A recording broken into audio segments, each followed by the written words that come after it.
So let us first start with the full form of JSON. JSON stands for JavaScript Object Notation. Now definitely the word JavaScript itself signifies that it has something to do with JavaScript, right? So let me put a very simple definition around JSON. JSON is a simple data exchange format which helps to communicate between JavaScript and server-side technologies. When I say server-side technologies, means technologies like servlets, JSP, WCF, ASP.NET, PHP, and many more of those technologies. So let's try to understand, how this JSON format looks like. So JSON format starts with a curly bracket and it ends with a curly bracket. That's the first thing.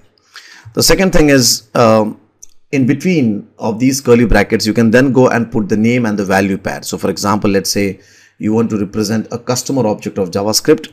So, we can say here that customer code is equal to 1001. Okay. And after every name value pair, you put a comma. Okay.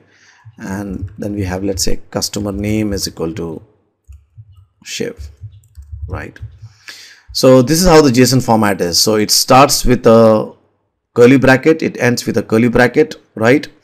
After that, we have the name and the data. Okay, so customer code 1001, customer name 1001, and every property of the object is separated by a comma. So by looking at this format, right, you can just feel that how simple JSON is, isn't it?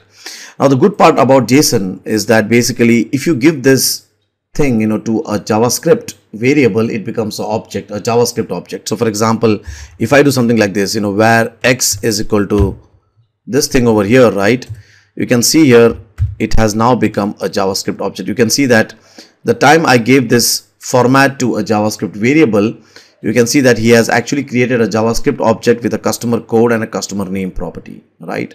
So if I go and do something like this, if I say alert, right, let's say X dot customer code, I should actually see the data of customer code, that is 1001.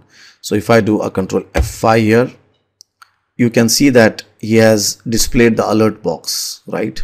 So in other words, one of the big advantage of JSON is the format is simple. Second, this format, when you give it to a JavaScript variable, it just becomes a JavaScript object. So this is nice, that basically you have a very simple format, and this format, if you give it to a JavaScript variable, it just creates a JavaScript object. But now the question is that how does this JSON thing fits into today's web world, right? So if you look at the web architecture today, it has two parts. One is a browser and the other one is a server. Now on the browser side, you have the most prominent, the most favorite language of everyone and the most old and matured language, that is JavaScript, right? While on the server side, you have different technologies like JSP, ASP.NET, PHP, CGI, and all of those technologies which are coming from companies who are probably profitable or non-profitable, whatever it is, right? So now if the server-side technologies emit out JSON format, right, and this JSON format, it can be easily transformed into a JavaScript object, then that would really ease the communication between multiple server-side technologies and JavaScript language. So one of the biggest use of JSON in today's world is that JavaScript now does not need to know that you are running PHP or you are running WCF or you are running ASP.NET or servlets. He says that, okay, you give me out JSON and I will create an object out of it and I can use it inside the browser, right? So JSON is the way to communicate between JavaScript and server-side technologies like servlets, ASP.NET, PHP, etc. So that was a very simple introduction to JSON here. Now, what we'll do in the coming up videos is we'll take each prominent Microsoft server-side technologies like WCF, MVC, ASP.NET, Web API, and we'll see that how we can emit out JSON from each one of these server-side technologies.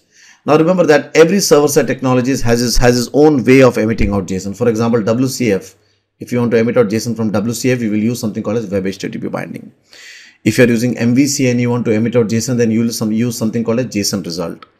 If you're using ASP.NET or must be, any kind of other .NET application, core .NET application, you will probably use serialization.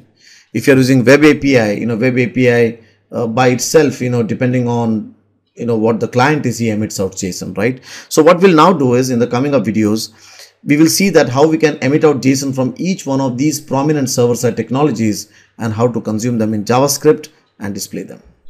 Thank you so much.